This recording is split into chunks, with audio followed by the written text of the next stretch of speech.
On dit qu'il y a beaucoup de fausses informations qui circulent dans le public. Hein. Les gens se font des idées préconçues d'un paquet d'affaires, et principalement dans le point de vue juridique. Alors, ce qu'on se dit, c'est qu'on veut effectivement que les gens soient au courant de ce qui existe réellement, de ce qui est l'aide juridique, tout ça, parce qu'on entend toutes sortes d'affaires. L'aide juridique, c'est un service d'avocat gratuit. Dans le fond, c'est ça. Et à ce moment-là, on peut avoir droit à l'aide juridique pour avoir des services d'avocat, mais ça peut être aussi juste pour avoir de l'information, parce qu'on a un mandat d'information, de donner des consultations. Et à ce moment-là, la personne doit être qualifiée à l'aide juridique, donc doit avoir un revenu qui lui permet d'avoir l'aide juridique. Elle peut avoir une admissibilité gratuite, comme elle peut avoir une admissibilité qui est avec une certaine contribution qui peut varier entre 100 et 800 $. La personne, elle, qui, avant 96, dépassait de $1 ou de 10 $ ses revenus, était refusée l'aide juridique. Maintenant, elle tombe sur le volet avec contribution. Alors, c'est quand même important. C'est la tranche de la classe moyenne à faible revenu. Mais on peut avoir des petits travailleurs là-dedans, on peut avoir des travailleurs saisonniers, on peut avoir des gens sur le chômage.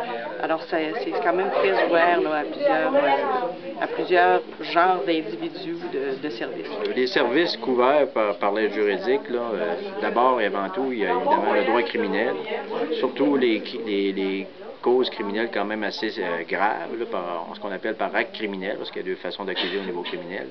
Il y a également le droit matrimonial, c'est-à-dire les séparations, les pensions alimentaires, tout ça, qui est couvert, pratiquement tous les recours sont couverts dans ce domaine-là.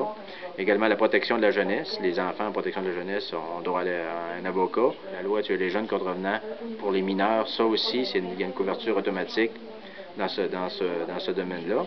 Il y a également ce qu'on appelle le droit administratif, c'est-à-dire les contestations de décisions défavorables aux victimes d'accidents de travail, d'accidents d'automobile, les gens qui ont été refusés des demandes de rente d'invalidité à la Régie des rentes, les contestations ou les réclamations pour ce qu'on appelle la loi sur la sécurité du revenu, mais dans l'aide aux personnes et aux familles, l'aide sociale.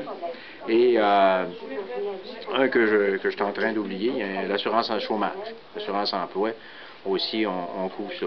On couvre également d'autres services, mais de façon plus restrictive, par exemple en droit civil.